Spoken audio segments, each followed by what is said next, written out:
El pasado 26 de septiembre finalizó el plazo acordado por los miembros de la Unión Europea para la ubicación y el asentamiento de los refugiados. Y España solo cumplió con aproximadamente el 11% de la cuota pactada. ¿Qué opina usted al respecto? Muchas cosas. Primero, que el sistema de cuotas en verdad que no ha funcionado en ningún país. El sistema de cuotas que las cuotas se establecieron con la teoría de ayudar a Grecia e Italia porque estaban soportando una presión migratoria fuerte. La Unión Europea, después de intentar otras cosas, estableció el sistema de cuotas un poco a la fuerza. Un montón de países dijeron que no iban a respetarlo y no se han respetado. Y básicamente ningún país. Eso muestra, para empezar, que la Unión Europea es muy floja y que la Unión Europea no tiene la fuerza que tiene que tener. En cuanto a España en concreto, bueno, pues España, inicialmente el gobierno de Mariano Rajoy dijo que España no quería acoger refugiados. España se comprometió a acoger, creo que fueron 1.800, cosas ínfimas. Después salieron las fotos de niños Ilán allí muertos en la playita y eso movió un poquito las conciencias. Y entonces, a la semana siguiente, pues España se comprometió a coger 17. Pero yo creo que España nunca ha tenido, el gobierno español, nunca ha tenido la voluntad de cumplir con las cuotas. El gobierno español ha estado siempre mirando un poco de reojo lo que hacían otros aliados, socios europeos con los que se identifica, y cuando los otros tampoco lo han hecho, España no. Así que España, evidentemente, el gobierno español no ha tenido un compromiso con los refugiados, ni lo ha tenido con Grecia, ni con Italia, pero no es solamente España, que es criticable como español de España, pero es criticable a todos. Pero sí que es cierto que los datos dicen que España es uno de los países que menos ha cumplido, y ante esto el gobierno atribuye los datos al complejo sistema establecido por la Unión Europea. ¿Cree usted que esto es una mera excusa o que es real? Sí y no. A ver, es una excusa y no es una excusa.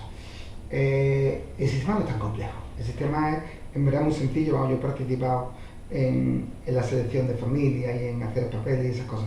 El sistema es relativamente sencillo. Cada país puede decidir, de los refugiados que hay en Grecia, que hay en Italia, cuáles se lleva a su país. Puede elegir casi además con nombre y apellido. Se hacen entrevistas en la embajada española de Atenas, se llaman los refugiados, se hacen entrevistas y cada país puede decidir a quién. España, por ejemplo, ha optado por los que tienen conocimiento de español, los que habían una relación histórica con España, con cosas de ese tipo. Pero España hubiera podido traer a mucha más gente. Eso tiene que ver con la complejidad. Luego, por ahí no es cierto. Lo que sí es cierto, y no se debe contar mucho, pero es la verdad, y bueno, y es cierto, es que la mayoría de refugiados sirios que han venido a España, familias que han venido a España, cuando se han instalado en España, al poco tiempo se han ido de Alemania. Yo conozco del campo de refugiados, yo trabajo en Salónica, afuera de Salónica, trajeron a 102 que se llevaron a un pueblecito en el Pirineo catalán, en Berga, y un mes después quedaban 20. Todos se han ido a Alemania. Porque en el momento que tú los traes, tienen libertad de movimiento. No depende de libertad de movimiento. Entonces cogen un autobús y se van a Alemania. ¿Por qué? Pues porque las condiciones a medio plazo son mucho mejores en Alemania. Pues en España no van a encontrar trabajo. Y es absurdo, no van a encontrar.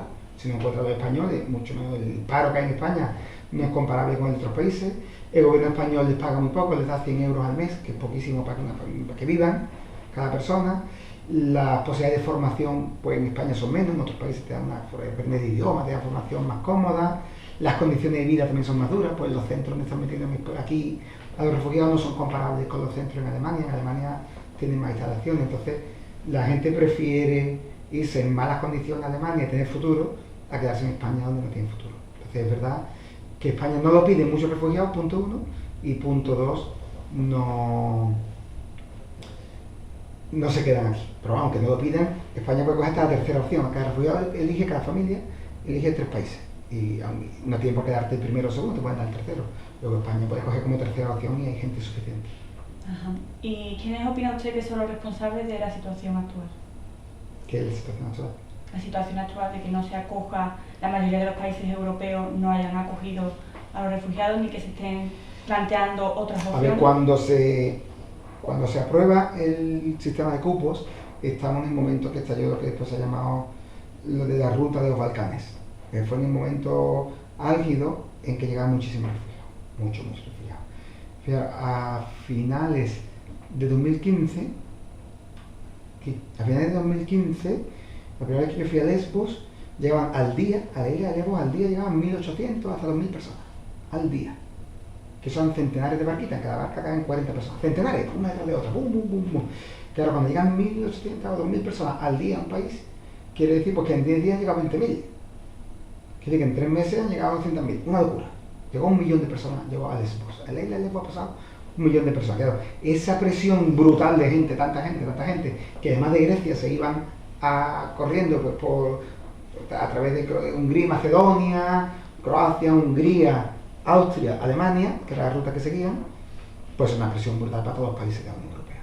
Brutal. Entonces, en ese momento, claro, Grecia acogía muchísimo, ¿sabes? Y entonces el invento fue decir, vamos a cerrar la frontera, que se queden todos en Grecia y nos comprometemos todos a después distribuir. El truco era decir, mira, pactamos con Turquía que separe los refugiados y los que ya estén dentro, que están en Grecia, nos los repartimos. Era un momento de crisis brutal.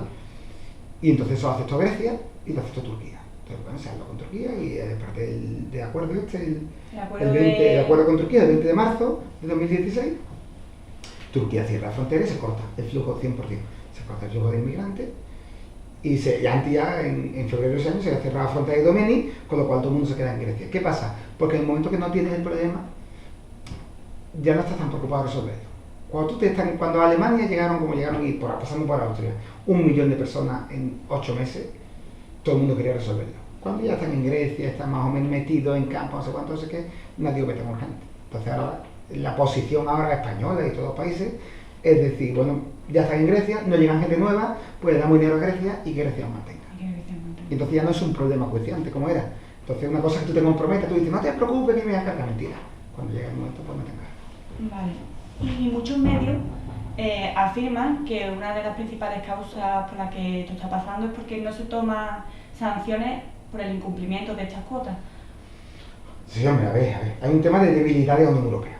La Unión Europea, como centralizada en Bruselas, la Comisión Europea, se supone que es quien implanta el sistema de cuotas y quien vigila que las cuotas se cumplan. Y evidentemente se ha demostrado que la Comisión Europea no tiene fuerza bastante para obligar a los Estados miembros. Se ha planteado no solo los medios. La propia Comisión ha amenazado con multas, no sé qué. Lo que pasa es que la organización de la Unión Europea es compleja. Porque está la Comisión, que es como el Gobierno Europeo y el Parlamento, pero también está el Consejo, que son representantes de los países miembros. Y al final es quien tiene el poder. Con lo cual, si los países miembros de la Unión Europea no quieren hacer algo, la Comisión no los puede obligar. Entonces eso que está demostrando es que hoy por hoy, en Europa, los países mandan más que la Unión. Y la Unión como tal no tiene fuerza frente a los países. Ha habido una alianza, que fue la que se cargó todo, que fue Austria básicamente. Austria alrededor suya se juntó con Croacia, se juntó con Hungría y con algunos países contrarios con el apoyo de Polonia, contrarios 100% todos ellos a la inmigración. Bulgaria también se sumó a eso. Y entonces ese eje ha tenido una fuerza brutal. Es decir, que el eje Austria, Hungría, Bulgaria, Croacia se ha convertido en una potencia dentro de la Unión Europea frente a países mucho más abiertos como Alemania, como Francia, que Italia, que son países más receptivos. Y esa alianza pues ha hecho mucho daño, porque en el momento que tú tienes 5 o 6 países que se juntan y dicen ni de coña vamos a coger refugiados, la Unión no tiene mecanismos. Vale. Por otro lado, que el acuerdo del que hemos estado hablando hace nada entre Turquía y los países de la Unión Europea es uno de los principales agravantes de la situación y también que se ha vulnerado la Convención de Ginebra, el Convenio Europeo de Derechos Humanos y la Carta de Derechos Fundamentales. A ver, yo estaba en Lesbos cuando entró en vigor el acuerdo. Yo trabajaba en un campo de refugiados que se llama Moria y el día 19 de marzo nos echaron a todos los trabajadores de allí y lo convirtieron en un campo de detención. Sacaron a todos los refugiados, mandaron al continente y se convirtió en un campo de detención y a partir del día 20 han metido a la gente detenida.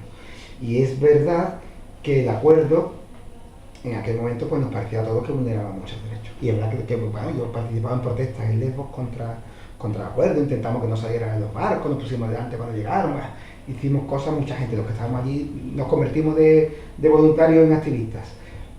Pero hay que reconocer varias cosas. Si el tratado con Turquía aparentemente vulneraba la Convención de Ginebra en el sentido de la Convención de ayuda al refugiado, de que permite la devolución de refugiados sin haber resuelto, de personas que están solicitando asilo, sin haber resuelto la petición de asilo, pero también es verdad que no se ha aplicado. Se ha aplicado a personas que no han asilado, que no han hecho la petición. En la práctica, las únicas devoluciones que ha habido son sobre todo de pakistaníes, de gente de Bangladesh, que han llegado a Grecia a través de Turquía, pero no han pedido asilo y además eran claramente migrantes económicos, es lo único. No se ha usado contra sirios, no se ha usado contra afganos, no se ha usado contra iraquíes ni contra ninguno de ellos. Entonces eso ya, digamos, ahí se aplica menos. Y es cierto que hay dudas, yo las tengo muchas, de que esté permitido, que la Convención permita que a personas que llegan y solicitan asilo, que son personas de interés, no son refugiados, porque hasta que no te lo concedan no eres refugiado técnicamente, pero personas que están en espera de que se resuelva, se les mantenga en centros cerrados.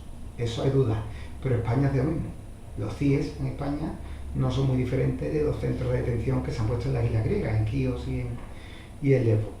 Entonces, yo creo que sí, a mí no me gusta de acuerdo, nunca me ha gustado. Me parece que externalizar y privatizar la frontera de la Unión Europea. Yo era muy contrario al principio y lo sigo siendo, pero también es cierto que el acuerdo ha conseguido su objetivo. Es decir, desde que el acuerdo entró en vigor, Turquía ha parado, ha conseguido que no salgan barcas hacia Grecia. Pasaron de 1.500 que pasaban al día a 1, 2, 20 personas que llegan un día. Entonces, ahí se ha conseguido. Entonces, el acuerdo a mí no me gusta. Hay algunas irregularidades, sin duda, y hay vulneraciones de derechos, que también las hay, o peores, en la frontera española con Melilla, pero tengo que reconocer que ha conseguido efecto, que sobre todo ha conseguido que la opinión pública europea no vea la amenaza de los refugiados como algo inminente y han dejado de venir. Entonces, bueno, pues los que tenemos allí a ver cómo lo arreglamos, pero no hay la presión que había antes. Claro, uno de los errores que ellos ven es que en Turquía las condiciones de los refugiados son bastante malas. Eso es verdad y mentira. Yo he estado en Turquía también trabajando con refugiados. Yo he estado trabajando en Izmir con refugiados y he estado visitando el sur de Turquía.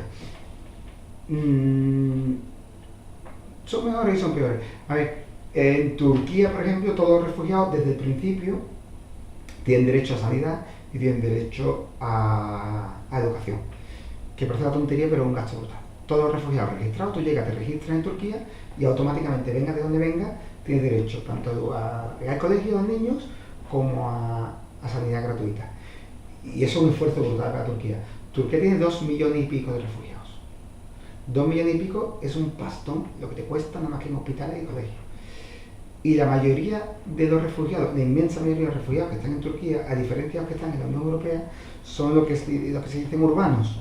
Es decir, que están refugiados, están viviendo en casas que han alquilado, con trabajitos que sobreviven, pero viven en las ciudades, no viven en campos. Hay campos en el sur, en la frontera sur, pero yo creo que las últimas cifras debe haber, por ejemplo, 150.000, te fijas, por ahí.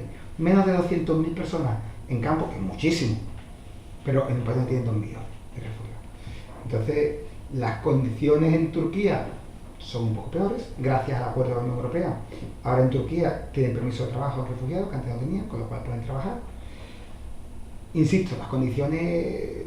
Yo he estado en campos de refugiados en Grecia, he estado en campos de refugiados en Turquía y en ciudades. Y a mí me decía la gente, sinceramente, a mí, yo por la vida real, la gente que estaba en Turquía me decía, merece la pena que nos arriesguemos, crucemos y vayamos a Grecia, y yo decía, mira, están peor en Grecia que aquí. Los refugiados que logran ir a Alemania, a Suecia, o sea que están mejor. Los que están ahora mismo en Grecia están en igual o peor condición que los que están en Turquía. Luego, bueno, a mí, insisto, no me gusta el acuerdo, pero los refugiados que hay en Turquía no están bien, ni mucho menos, no llegan a los estándares que a mí me gustaría que tuvieran, ni mucho menos, pero no hay tanta diferencia con los que están. Ahora mismo, un refugiado en la isla de Lesbos y un refugiado en la ciudad de Izmir, por ejemplo, está mucho peor, muchísimo peor en Lesbos. Y si digo Quíos, mucho peor. En Quíos están hacinados, yo estuve también en Navidades. En Quíos están hacinados, en minicampos, les tiran cosas, os tratan fatal, no pueden ser, vamos, ni loco, preferiría yo estar en Quíos antes que en Turquía. Luego, bueno, puedo matizarlo. Vale. Por otro lado, en julio de 2017, El País publicó que el sistema de asilo en España era un embudo que pasaba todo por una misma oficina y que varios funcionarios se quejaron de que la responsable tachaba arbitrariamente los nombres. No, en verdad, no, el sistema es más complejo, afortunadamente. Lo que pasa es que no respetamos cosas. A ver, España tiene deficiencias graves. Tiene deficiencias graves a los refugiados que llegan y a las personas que llegan pidiendo asilo. La primera de todas es la devolución en caliente. Es que en la frontera de Melilla, de Ceuta también, pero más en Melilla, se está aplicando el que el típico salta la valla o entran ilegalmente migrantes, piden asilo en España, entonces están en el suelo español y se les devuelve sin garantía, se les expulsa a España. Eso está prohibido por la Convención Internacional. Entonces, eso es una locura. Ha habido también problemas con la asistencia jurídica a los migrantes, que llegaba la gente a Melilla y pedían habeas corpus y no se reconocía, pedían un abogado y no se les... Que hay muchas carencias, muchas carencias. Y por supuesto el sistema español es muy lento. Tú llegas a España, tú pides asilo y te tardan más de un año en responderte. Ahí hay muchas carencias y está el sistema de los CIES, que es un internamiento administrativo, pero bajo la orden de la policía. Te puedo hablar de muchísimas carencias españolas, pero son mejores que las de algunos países y peores que las de otros, como pasa en todos lados. Que el sistema de asilo de Grecia funciona peor que el sistema español. El de Italia funciona peor que el sistema español. El sistema español, por supuesto, es mejorable, porque tendría que haber más oficinas, más personal dedicado y habría que hacerlo con más celeridad, porque no es razonable que se tarde tanto tiempo.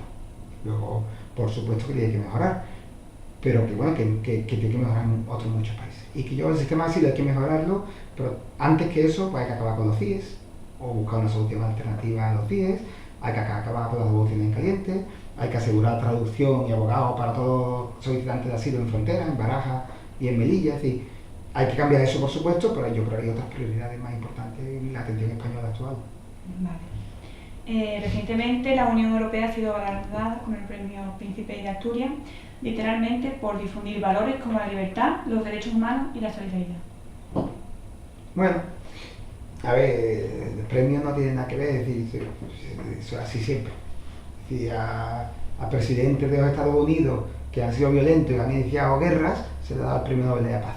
Bueno, pues ese tipo de premio es así. Se le da a la Unión Europea por lo que representa la Unión Europea en un momento en que mucha gente duda de la idea europea y es discutible. Es discutible, quiero decir, yo creo que en este momento la Unión Europea hace muchas cosas mal. Yo creo que la Unión Europea ha tenido siempre una finalidad económica que no es la que me gustaría. La Unión Europea no se ha creado para defender los derechos humanos, se ha creado para crear un espacio de mercado único y evidentemente en eso no estoy de acuerdo. Y yo personalmente no hubiera dado un premio así, sobre todo con la actuación con los refugiados. Es que fue muy reciente la noticia de que no se había cumplido con la cuota.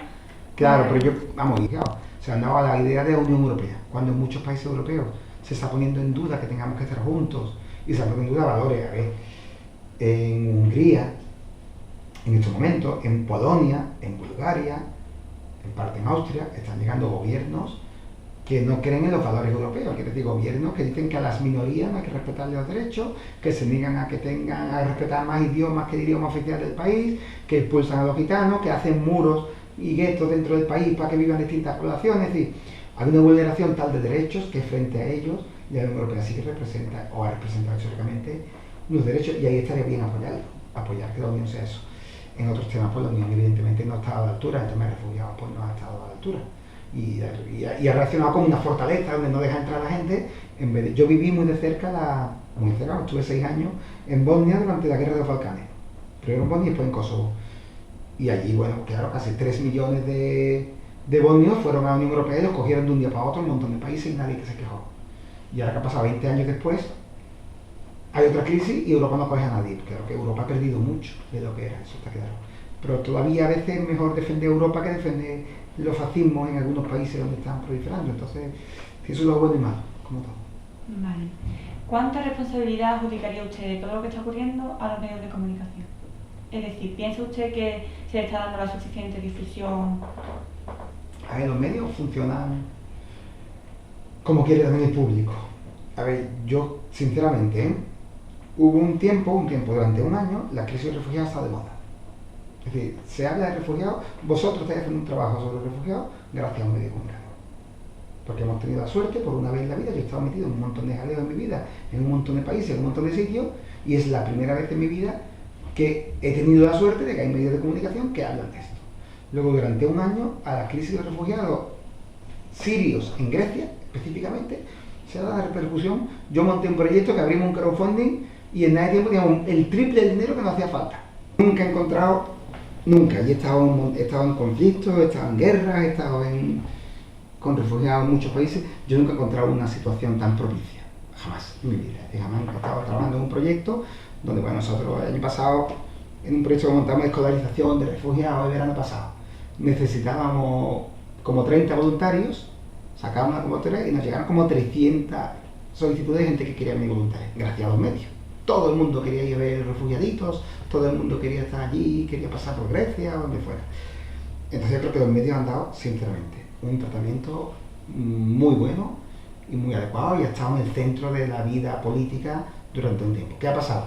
Pues claro que igual que ha tenido un foco puesto ahí brutal, pues la crisis se viene huyendo, los medios no pueden estar toda la vida porque están constantemente con los mismos temas, los temas pasan y ya ha pasado el tema. Entonces yo entiendo que haya mucha gente ahora que se queje de que ya los refugiados no están en foco de atención, que siguen estando allí, que no se nos olvide, no sé cuántos. Lo entiendo y lo comparto, pero también quiero decir que la proyección de los medios respecto a los refugiados ha sido muy superior a otras cosas.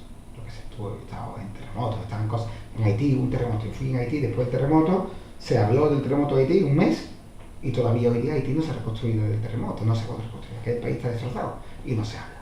Hay muchas otras catástrofes que pasan. En cambio, con el asunto de los refugiados, a pesar de que después del acuerdo con Turquía dejó de ser un problema real en Grecia, pues ha ido el problema en Siracusa, pero en Grecia dejó de ser un problema, los medios han mantenido una cierta presión sobre el tema, igual que no mucho. Entonces yo creo que por un lado está bien, que ha habido más atención mediática que en otras ocasiones, y también están los recursos que diga Estado. Habla con la gente de CEAR. Hace 2 años CEAR tenía un presupuesto que, bueno, habían despedido a todo el mundo y tenían una persona en Sevilla y iban a despedir, y ahora CEAR de pronto tienen estas pelas que han tenido que alquilar locales nuevos, están contratando gente y todos con pelas. ¿Y por qué se han pelado los refugiados? Pues evidentemente porque han sido los medios. Luego, yo creo que ha salido mucho. Después, claro, siempre te puedes quejar de todo y de cualquier cosa. Pues claro, el tratamiento de los medios no ha sido adecuado. Pues los medios han contribuido a difundir la idea de que con los refugiados pueden llegar en ocasiones integristas, que es mentira, que es un disparate, ¿vale? Y eso ha calado a la sociedad. O ha calado la de que cuesta mucho dinero y que van a venir muchos refugiados, también es verdad. Entonces, algunas cosas los medios han estado, sinceramente, mal, o han vendido imágenes falsas, pero en general yo creo que quien se queje de la actitud de los medios de comunicación con los refugiados es porque no lo puede comparar o no lo quiere comparar con otras crisis, con otras situaciones. Porque yo creo que se ha conseguido que todo el mundo en España hable de refugiados. De hecho, hablar de refugiados ahora en España tiene una connotación súper positiva frente a migrantes, que es lo mismo, son las mismas personas. Pues si yo soy un refugiado, todo el mundo, te abro mi casa. No, yo soy un inmigrante. No, bueno. Luego se ha conseguido crear una opinión pública favorable a la situación de los refugiados. Luego, yo creo que es positivo en general. Buscando información para esta entrevista, surgían muchas páginas en las que la gente quería ayudar, quería participar, y muchas personas proponían ellas mismas se podían acoger en sus propias casas a refugiados. A ver, ¿Este modelo es viable? No, eso tiene que ver con los medios también, claro. Brutalmente. A ver, los medios han vendido la imagen, pues digo que igual que pienso que ha habido mucha proyección y me parece bueno, la imagen que han dado no siempre es la mejor. Los medios han vendido la idea de que esto es una crisis humanitaria, que se resuelve con trabajo humanitario. Los medios han vendido, y muchos colectivos que viven del rollo, siendo muy claro. Han vendido la imagen de que esto se resuelve mandando bomberos a meterse en el agua y ayudar a sacar las barcas, o yendo a los campos de refugiados a abrazar a los niños. Y esto no se resuelve así. Es decir, cuando tú tienes un problema de esa entidad que afecta a tantos estados de la Unión Europea, la respuesta tiene que ser estatal. La respuesta, el Estado tiene que encargarse. Entonces, lo que hace falta, te pongo muchos ejemplos, no hace falta mandar comida a los campos de refugiados en Grecia, que disparate. Lo que hace falta es que el gobierno español colabore con pelas para que quien gestiona los campos de refugiados, que tienen que ser entidades profesionalizadas, que saben manejar un campo, compren todos los días comida para los refugiados, no mandarle comidita. No, hay que mandar ropa. Ese aspecto caritativo de las crisis tiene mucho que ver con que las crisis no se resuelvan todas, cualquiera. El problema ante una crisis humanitaria nunca es un problema de calidad. Yo te ayudo, eso es como lo antiguo, ¿no? Como la época de Franco, la banderita. Recogemos comida y os mandamos arroz. Esa no es la solución ni de coña. La solución es darle soluciones a medio y largo plazo por parte de la estructura del Estado. Luego, si vienen refugiados a España, y si España quiere acoger refugiados, ¿cuál es la solución? Que el Estado les proporcione a todos educación, comida. Yo llevo toda mi vida trabajando con refugiados. Y tengo muchos amigos que han sido refugiados y ahora mismo tengo muchos amigos que son refugiados, que están en distintos países del mundo con los que he estado trabajando y estoy en contacto, que me escriben por WhatsApp. Muchos. Lo último que querrían refugiados es que los recoja una familia friki en un pueblo de Sevilla, que les dé gazpacho, no sé qué, y se meta en su vida durante los primeros 3 meses, cuando la familia lleva allí 5 meses, no sabe qué hacer con ellos, no les da su espacio. A ver, no hace falta que tengan un cuartito donde dormir, esa concepción es hasta humillante. La gente no necesita que tú le pongas un techo y una camita y que le lleves sopa. La gente necesita desarrollarse como persona. ¿Cómo te desarrollas? Claro, pero ¿cómo te desarrollas como persona? Pues tienes que tener derecho a estudiar, tienes que aprender idiomas, tienes que poder encontrar un trabajo y tienes que vivir en unas condiciones. Entonces, ¿hay alguien que está dispuesto a meter en su casa, no en su casa, a darle una casa propia con una llave, coño, a una familia siria durante 2 o 3 años que van a estar en España?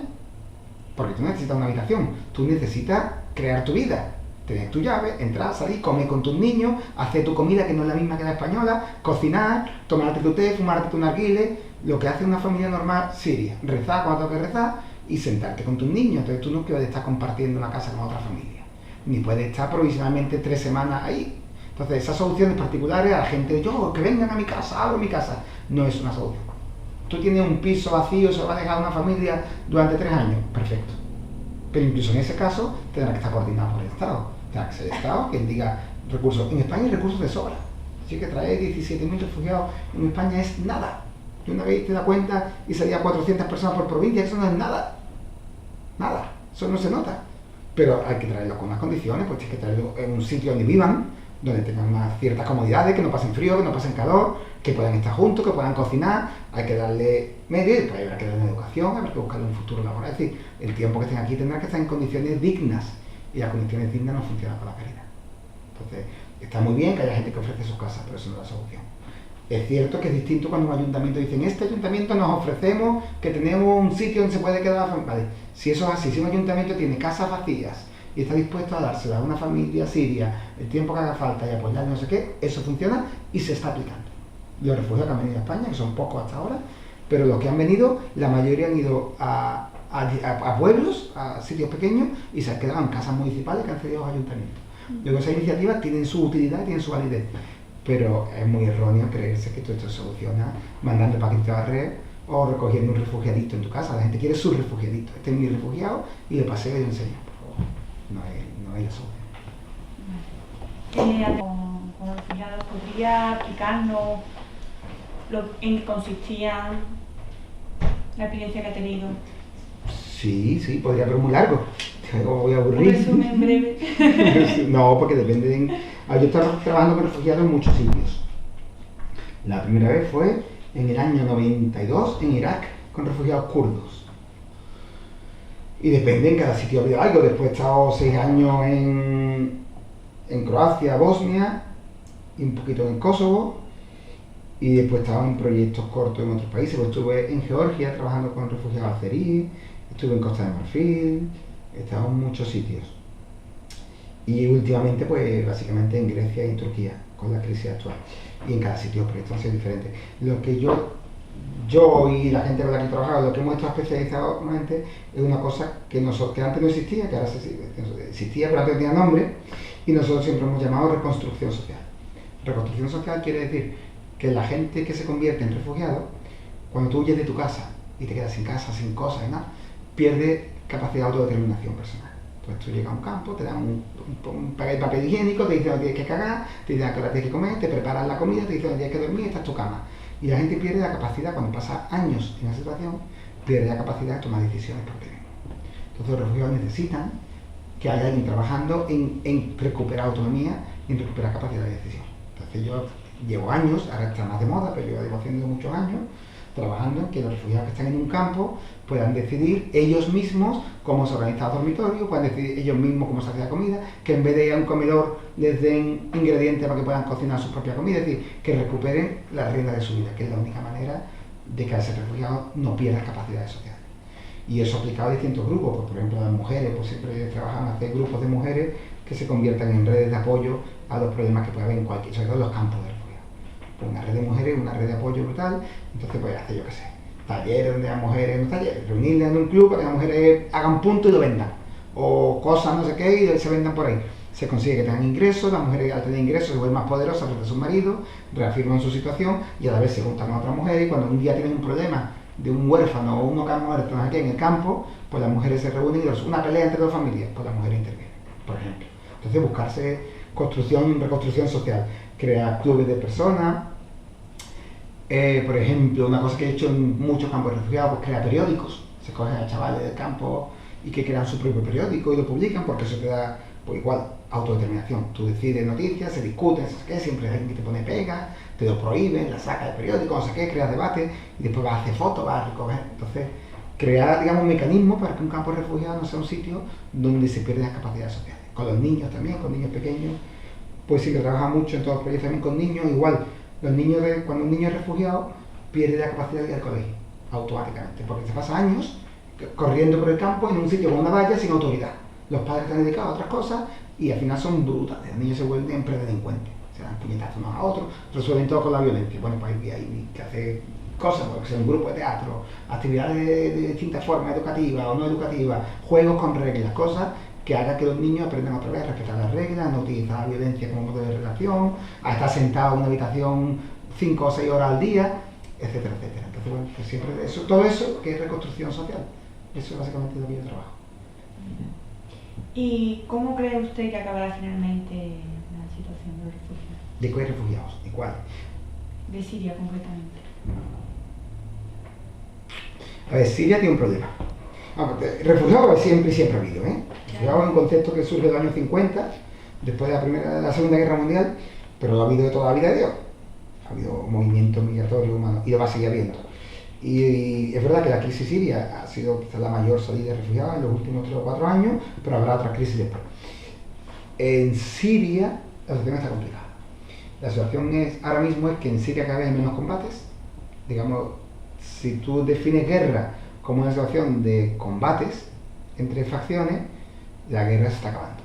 Yo creo que es evidente, todo el mundo es consciente que cada vez hay menos guerra, que hay una parte de Estado Islámico, que hay una lucha en el norte de Siria que no queda claro si eso se van a quedar unos grupos islámicos apoyados por Turquía o se va a quedar el gobierno de Hafez al-Assad, pero bueno, queda un trocito ahí, otro en la frontera con Jordania también está discutido, queda el problema kurdo, que no está muy claro qué va a pasar con los kurdos, se van a integrar una autonomía, no sé cuánto, no sé qué, tienen controlado todo el noreste, pero básicamente las posiciones están decididas. Se va a acabar con el Estado Islámico, todo el centro y el sur se lo va a quedar el ejército de Hafez al-Assad y lo que era el gobierno antiguo de Siria. En el noreste van a estar los kurdos, en el noroeste los grupos islámicos apoyados por Turquía. Eso parece a priori que va a ser. Y eso es una manera difícil de terminar, muy complicada. Porque, digamos, al final parece que la guerra la ha ganado, si se puede hablar en términos de ganar o perder, la ha ganado Hafez al-Assad. La ha ganado el que era el presidente de Siria antes de la guerra. Y resulta que muchas de las personas que hoy día son refugiadas porque se levantaron contra Hafez al-Assad, porque pidieron democracia, participaron en las primeras manifestaciones, encarcelaron muchos de los refugiados. ¿Cuándo te saliste? Y bueno, pues, algunos con los combates y otros, cuando empezaron a meter en la cárcel a mi primo, a mis sobrinos, ¿a quién me fui del país? Y después, claro, cuando estalla la guerra, los primeros meses de guerra, no sé qué, en el norte, pues, de Alepo para arriba, Idlib, Alepo, toda esa zona, pues se crea una especie de gobierno un poquito más tolerante y un poquito más democrático, donde ellos se sienten más legitimados. Y la mayoría de la población lo apoya. Hasta que hace unos meses, recupera otra vez, hace 6 meses o así, ¿no? Recupera en enero, creo, este año, recupera Hafez al-Assad, pues empieza a recuperar Alepo y después Idlib, que todavía no está del todo recuperado, pero están en esa zona. ¿Qué pasa? Pues que muchas de esas personas no pueden volver. Eso es algo que la comunidad internacional no ha entendido todavía. Cuando tú eres de la oposición, aunque no hayas participado en los combates, tú no puedes volver. Cuando en España, en la Guerra Civil Española, hubo un montón de refugiados auténticos, y salió 1 millón de españoles. Cuando 1 millón de españoles salieron a la frontera con Francia, de ese millón, la inmensa mayoría son republicanos.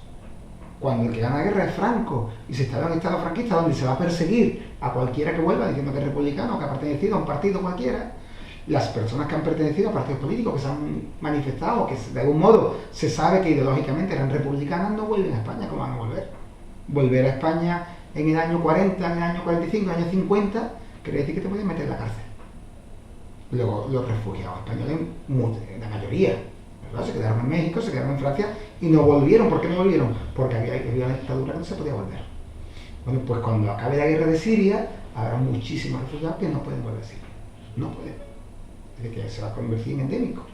Porque no pueden, porque si volvieran, yo conozco muchas familias que no pueden volver, porque si quisieran volver, los meten en la cárcel, o los fastidian, o los dejan sin trabajo, les quitan las casas, toman represalias. Y nadie va a volver a un sitio donde toman represalias contra ti y tu familia. Entonces el problema de los refugiados no se va a acabar con la guerra. El problema de los refugiados sirios hay que empezar a asumir que si la guerra acaba como parece que va a acabar, que no se sabe, pero sí parece que acaba con una victoria de Hafez el-Assad, habrá mucho que no vuelvan. Porque son la oposición, democrática o no democrática, mayoría democrática, frente a un dictador. Y no va a querer volver. Entonces, bueno, pues esas personas se quedarán viviendo en el tema. Se quedarán. Fíjate, cuando acabó la guerra de Bosnia, que fue diferente, el 90% volvió. Todos mis amigos bosnios, la gente que lo había otra vez en la época, menos algunos que se casaron en Suecia, algunos que han ido a Estados Unidos, algunos en Dinamarca, porque se casaron, otra vez una novia, un novio, no sé qué, pero la inmensa mayoría han vuelto. Yo voy a Bosnia y encuentro a gente que habla perfectamente sueco, porque está en Suecia durante 4 o 5 años y después han tenido que volver a su país. Eso no va a pasar con Siria, no puede pasar. Siria hay mucha gente que no va a volver y hay que asumir ya que se van a quedar en el país donde están. Y eso hace un problema en muchos países. Eso iba a preguntar mismo, ¿cómo van a asumir eso? Pues un problema, depende de cómo asuman. Fíjate, hay países, por ejemplo, que los refugiados daneses que llegan a Dinamarca no pueden aprender danés. No les dan clase de danés, los tienen muy bien, pero no dejan ni encontrar trabajo ni clase de danés, para que no se queden y que vuelvan. Bueno, pues ese tipo de países que tienen un modelo de acogida que no favorece la integración, son los que van a tener más problemas. Hay otros países como Estados Unidos, como Alemania, Suecia, que los refugiados que llegan aprenden el idioma, les buscan trabajo, no sé qué, pues se van a integrar sin tantos problemas. Entonces yo creo que dependerá. En Alemania la mayoría de refugiados encuentran trabajo, aprenden alemán, se pueden quedar sin que sea un coste difícil. Y en algunos países, porque tienen un sistema de acogida diferente, pues sí puede ser un coste. Claro. ¿Tendrán que cambiarlo o tendrán que irse los refugiados a otros países? Pues ya veremos, pero no se sabe, no se sabe. Cada país tendrá que adoptar soluciones. Vamos, la primera solución ahora mismo en España, cuando un refugiado llega a España, los del cupo famoso, se les pagan 100 euros al mes durante 2 años y después tienes que buscarte la vida. Pues algo parecido. La asistencia que da el Estado a un refugiado durará un tiempo y a partir de ahí pues se busca la vida. Claro, ¿qué pasa? Que en España buscarse la vida sin hablar español y si viene no sé dónde y tus títulos no te dan convalidado porque tú puedes ser médico, ingeniero, pero tu título se ha quedado en Siria, no hay manera de contrastarlo, pues es muy difícil que encuentre trabajo, muy difícil que tenga un futuro. La gente joven sí, pero la gente mayor pues es complicado. Y en cuanto a la educación de los niños y los jóvenes aquí en España, de los niños refugiados. Bueno, España tiene un sistema de hace mucho tiempo, no solo para refugiados, para los migrantes, y es que bueno, España tiene un sistema de educación obligatoria gratuita hasta los 16 años, basado en la integración. Tú llegas aquí, pero vamos, igual que un migrante, una familia china, que llega a España a trabajar en una tienda, a poner un chino, no sé cuánto.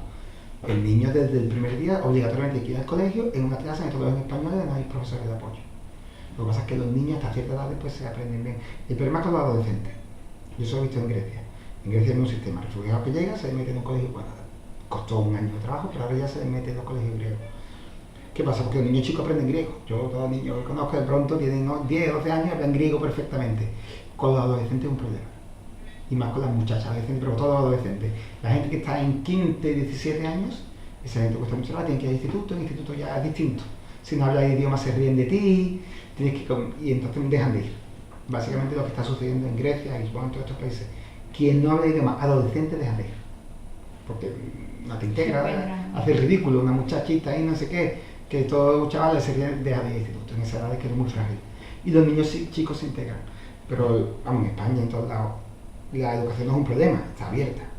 El problema llega a ser después de educación universitaria que no está clara. Si eres refugiado o si no eres refugiado, si no tienes papeles de refugiado, no te han dado asilo, no está muy claro si tienes derecho a educación gratuita universitaria. Y eso es más complicado.